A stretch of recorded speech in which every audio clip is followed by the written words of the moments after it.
मित्रों, जय हिंद। एपी ज्ञान गंगा के यूट्यूब क्लास में आप सबका स्वागत है। और आज हम उपस्थित हैं ट्रिग्नोमेट्री पर, त्रिकोणमिति पर चर्चा के लिए। तो आइए देखें कि त्रिकोणमिति में कैसे क्या होता है।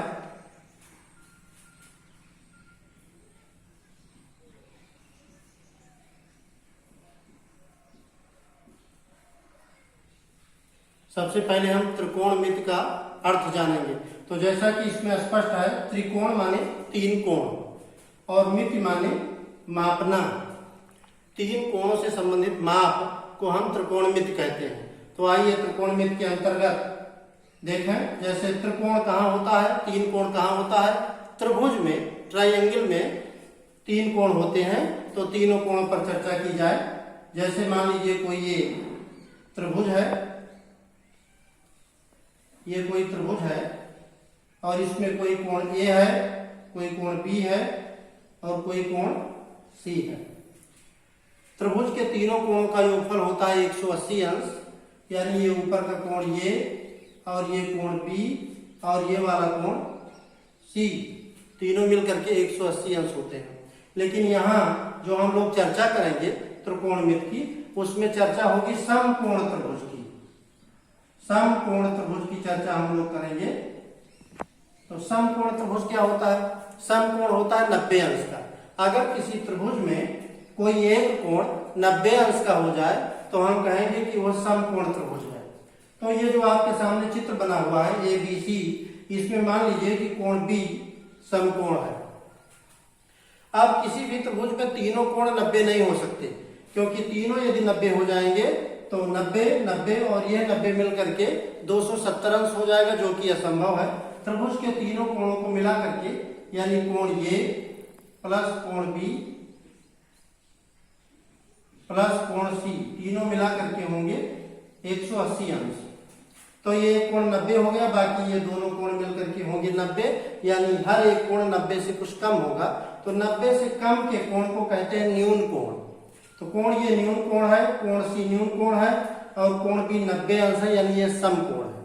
अब समकोण के ठीक सामने जो भुजा होती है, इसको कहते हैं कर्ण। इस भुजा को हम कर्ण कहते हैं। ये हाईएस्ट भुजा होती है, ये अच्छा हम कह सकते हैं इसको। और ये जो AB भुजा है, सीधे खंबे के समान खड़ी हुई है, इस भुजा को कहते हैं लंब, परपेंडिकुलर। तो इसको हम P कह सकते हैं इंग्लिश में। और ये यच है। और नीचे का की जो रेखा है BC, ये आधार रेखा है। आधार की इंग्लिश होती है बेस, तो इसको हम B कहते हैं।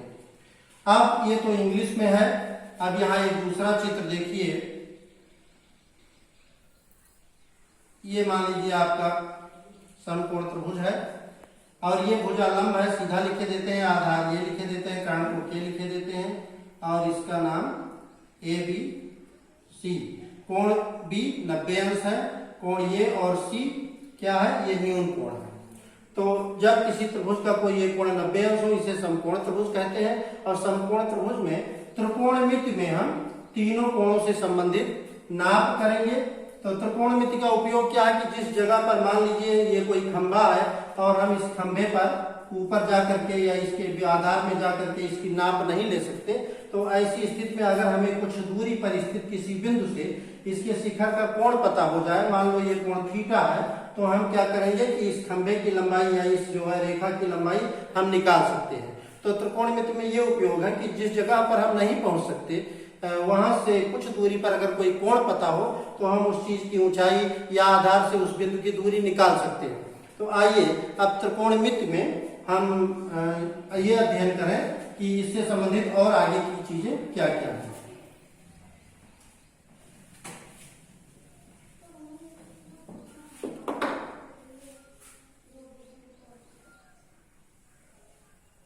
ये भुजा लंब, ये भुजा आधार और ये भुजा कर्ण। त्रिभुज का नाम रख दीजिए ABC। और ये कोण है 90 अंश, ये कोण है थीटा। 90 अंश के सामने की भुजा कर्ण होती है और बाकी भुजाएं लंब और आधार है। अब देखिए, इसमें हमें क्या करना है कि त्रिकोणमितीय अनुपातों का अध्ययन करना है। तो अनुपात के लिए हम क्या करते हैं, सबसे पहले हम लंब वाली जो भुजा है इसका अनुपात कर्ण वाली भुजा से लेते हैं। तो ये हो गया लंब बटा कर्ण। कर्ण से क्यों लेते हैं? क्योंकि कर्ण सबसे बड़ी भुजा है और भिन्न के हर में यदि सबसे बड़ी भुजा होती है तो इस ये पूरे भिन्न का मान छोटा होता है, तो हम छोटे से बड़े की ओर चलेंगे। तो सबसे पहले लंब वाली भुजा का अनुपात लेंगे कर्ण वाली भुजा में, तो हो गया लंब बटा कर्ण।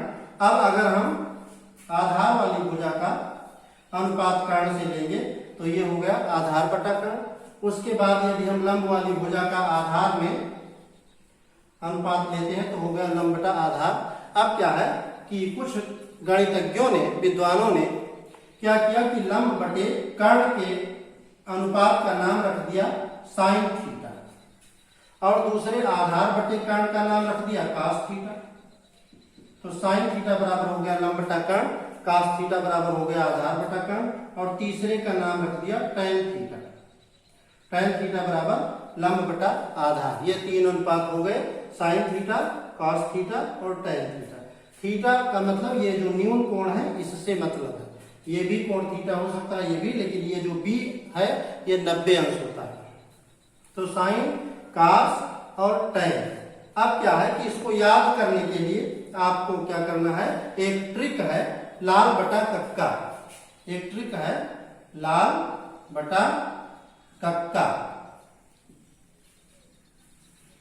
ये भी ना याद हो तो एक और ट्रिक है कि इसका फुल फॉर्म है लाया आम लाया कहो कैसे आया।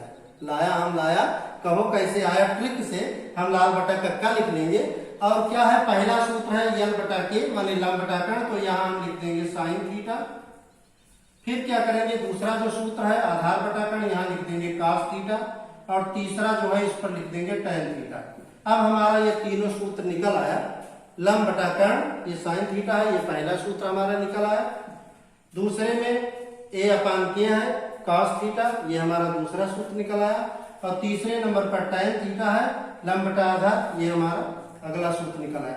अब हम क्या करेंगे, विद्वानों ने तीन और अनुपात बनाए हैं। जैसे टैन में टी है तो इसका उल्टा कॉट बनाया। काट निकालना होगा तो आधार बटे लंब, नीचे से चलेंगे आधार बटे लंब। और कास का उल्टा सेक, इसमें भी सी और यस है इसमें भी सी और यस है, तो सेक का मतलब कर्ण बटा आधार। और पहला जो है ये साइन, इसका अपोजिट है कॉसेक, सी ओ एस ई सी। कॉसेक का मतलब कर्ण बटा लंब। अब इस प्रकार से कुल आपके 6 त्रिकोणमितीय अनुपात मिले, 6 सूत्र मिले।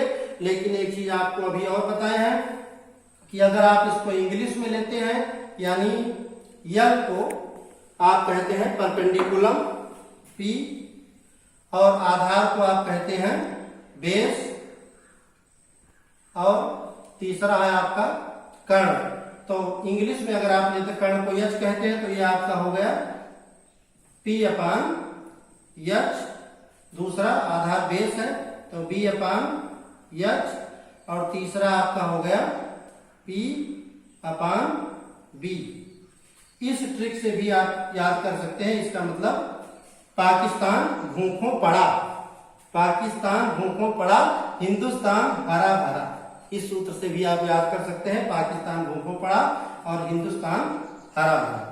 तो आप इस सूत्र से भी साइन कास टैन काट ले सकते हैं। अब आइए देखें, इससे हम इकट्ठा सूत्र लिखते हैं कि क्या क्या सूत्र बना। आप चाहे लाल बटा कक्का सूत्र से इसको रटें या आपको अच्छा लगे तो पाकिस्तान भूखों पड़ा और हिंदुस्तान हरा भरा। तो इस प्रकार से कुल 6 सूत्र हो गए। पहला हो गया साइन थीटा, साइन का मतलब लंब बटा कर्ण। दूसरा कॉस थीटा, आधार बटा कर्ण। तीसरा टैन थीटा, लंब बटा आधार।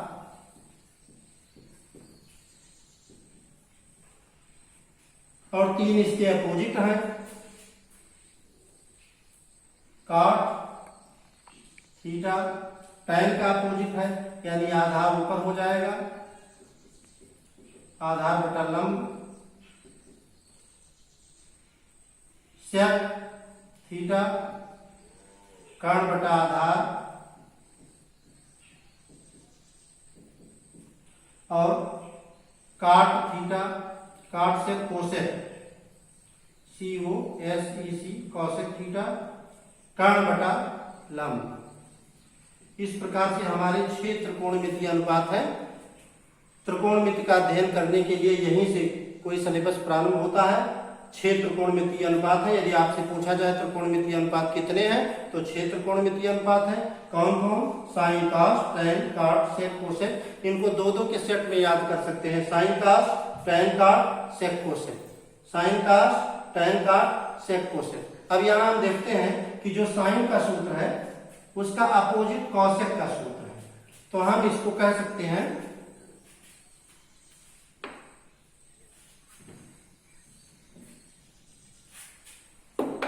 लिख सकते हैं कि sine theta is equal to 1 upon cosec theta. Sine theta is equal to 1 upon cosec theta. और यदि साइन का उल्टा कॉसेक है तो कॉसेक का उल्टा भी साइन होगा। तो कॉसेक का सूत्र लिख दें SOCOSEC कॉसेक थीटा। तो ये हो जाएगा 1 अपॉन साइन थीटा। इसी प्रकार से ये पहला सूत्र हो गया आपका। अब हम दूसरा कॉस लेते हैं। Cos theta equals 1 upon sec theta. और यदि सेक का सूत्र निकालें sec theta equals 1 upon cos theta. इसी प्रकार से पांचवा tan theta equals 1 upon cot theta and cot theta is equal to 1 upon tan theta. तो ये 6 त्रिकोणमितीय अनुपात आपको तैयार करने हैं। Sine, cos, tan, cot, sec, cosec. और ये आधार के सूत्र है, मेन सूत्र है जहां से त्रिकोणमिति प्रारंभ होती है। और इसके बाद ये आपके सूत्र हैं एक दूसरे के विलोम से लिए गए हैं कि साइन कोसेक का अपोजिट है और कोसेक साइन का अपोजिट है, कॉस सेक का अपोजिट है, टैन कॉट का अपोजिट है और कॉट टैन का अपोजिट है। इसकी ट्रिक आशा है कि आपको पसंद आई होगी। लाल बटा कक्का, लाया हम लाया, कहो कैसे आया। और या दूसरी ट्रिक से आप याद करें कि पाकिस्तान भूखों पड़ा और हिंदुस्तान हरा भरा। इसके आगे अध्ययन के लिए आप लोग बने रहिए AP ज्ञान गंगा की क्लास में। और हम सभी लोग कुछ देर बाद या अगले वीडियो में मिलते हैं दूसरे चरण के लिए।